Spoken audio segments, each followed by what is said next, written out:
Hi friends, அவள் பெயர் நந்தினி. கோவிலை விட்டு வெளியில் வந்ததும் நந்தினியின் கண்கள் அனிச்சையாய் கோவில் எதிர்ப்பக்க சந்தின் மீது பட்டு லேசான பயத்துடன் திரும்பியது.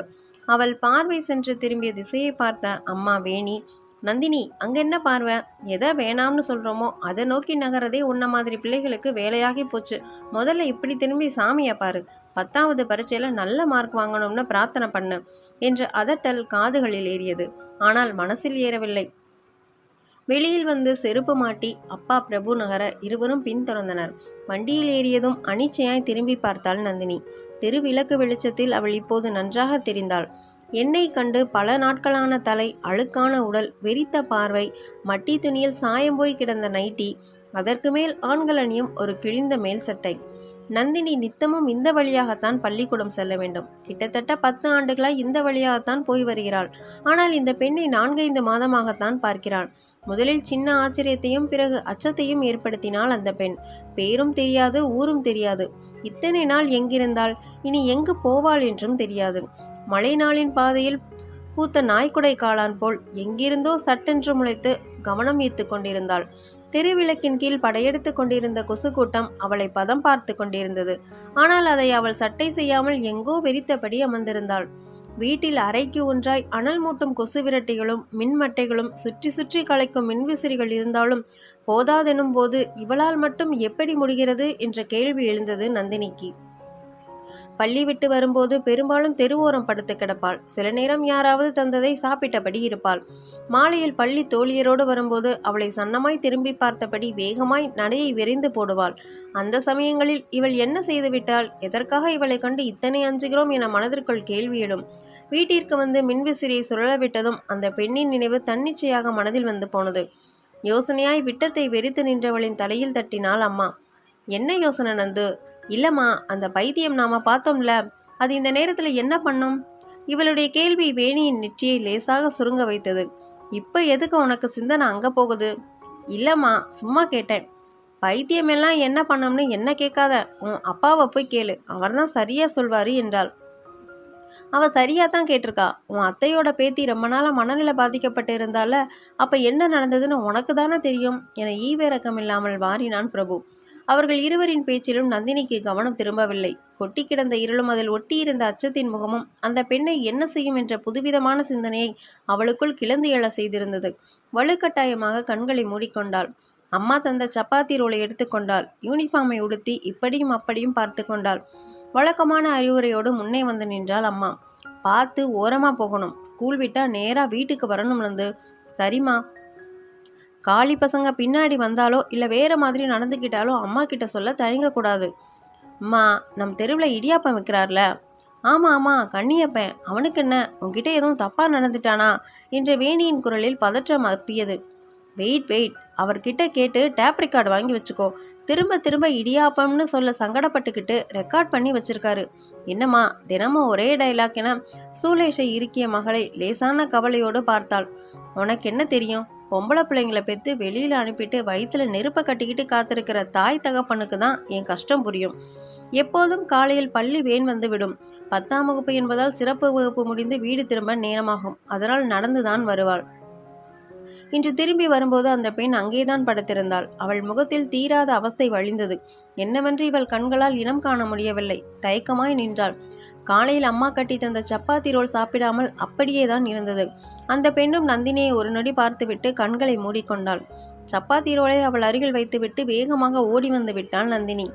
எட்ட முடியாத தூரமென்று இவள் மனதில் திட்டம் போட்டு வைத்திருந்த இடம் வந்ததும் மெதுவாய் திரும்பி பார்த்தாள். அந்த பெண் ஆவலோடு அதை எடுத்து சாப்பிட்டு கொண்டிருந்தாள். மனதிற்குள் மகிழ்ச்சியாய் இருந்தது.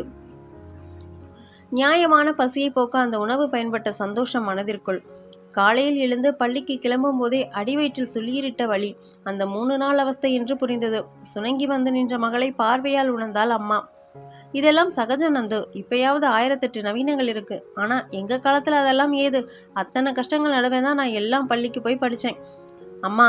என்னடா, அந்த பொண்ணு அங்கே உட்காந்துருக்குல, அதுக்கும் இதே மாதிரி கஷ்டமெல்லாம் இருக்கும் தானே?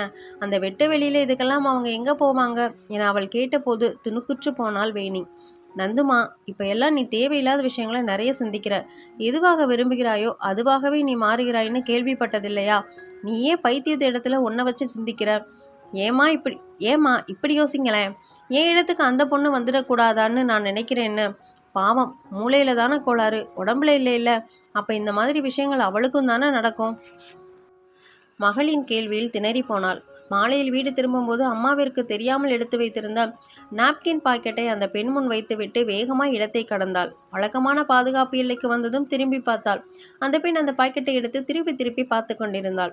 அதன் உபயோகம் அவளுக்கு புரியுமா என்று தெரியாவிட்டாலும் தனக்குள் விளைந்த ஆத்ம திருப்தியை அவளால் உணர முடிந்தது.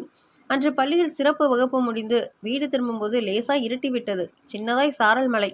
அந்த இடத்தை கடக்கும்போது அந்த பெண்ணை சுற்றி 4-5 குடிகாரர்கள் என்று வம்பு வளர்த்து கொண்டிருந்தனர். அவளுடைய பிஞ்சு மனது வேகமாக துடிதுடிக்க ஆரம்பித்தது. நடையை எட்டி போட்டு இடத்தை கடப்பதா அல்லது உதவிக்கு யாரையும் அழைப்பதா என்று அறிய இயலாமல் தவித்தாள். ஆனால் கடந்து போன பலருக்கு அது ஒரு வேடிக்கையாய் தெரிந்ததே அன்றி புத்தி சுவாதீனம் இல்லாத பெண்ணிற்கு நிகழும் அத்துமீறலாய் தெரியவில்லை. சிலர் முணுமுணுத்தபடி கடந்து சென்றனர். ஒற்றை கையால் தலையை சொரிந்தபடி கையில் இருந்த அலுமினிய தட்டை பெரிய கேடயமாக்கி அவர்களை அடித்து தன்னை தற்காத்து கொண்டிருந்தாள். எதிர்வரிசையில் இருந்த பெட்டி கடைக்கு ஓடினாள் நந்தினி. போனில் படம் பார்த்து கொண்டிருந்த கடைக்காரர் இவளை நிமிர்ந்து பார்த்தார். என்ன பாப்பா வேணும்? அங்கிள், அங்க பாருங்களேன், அந்த அக்காட்டை எல்லாரும் வம்பு பண்றாங்க என அவள் கையை காட்டிய திசையில் நிமிர்ந்து பார்த்தவரின் முகம் அலட்சியத்தை உமிழ்ந்தது. அதான், அந்த பைத்தியத்துக்கிட்ட யாராவது வம்பு பண்றதுதான் வேலையே. நீ கிளம்பு என்றவர் போனில் கண்களை தொலைக்க அதிர்ந்து நின்றாள் நந்தினி. அங்கே அந்த பெண்ணின் போராட்டம் தொடர்ந்து கொண்டேதான் இருந்தது.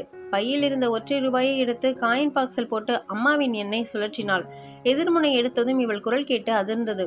உடனே புறப்பட்டு வர சொன்னாள். அடுத்த 10வது நிமிடம் ஆட்டோவில் வந்து இறங்கினாள் வேணி. அதற்குள் நிறையவே வியர்த்து இருந்தாள். தாய்மையின் பரிதவிப்பு அவள் பதற்றத்தில் அப்பட்டமாக தெரிந்தது. மகளை அங்கே முழுசாய் பார்த்ததும் தான் நிம்மதியே பிறந்தது. நந்தினி, என்னடா ஆச்சு?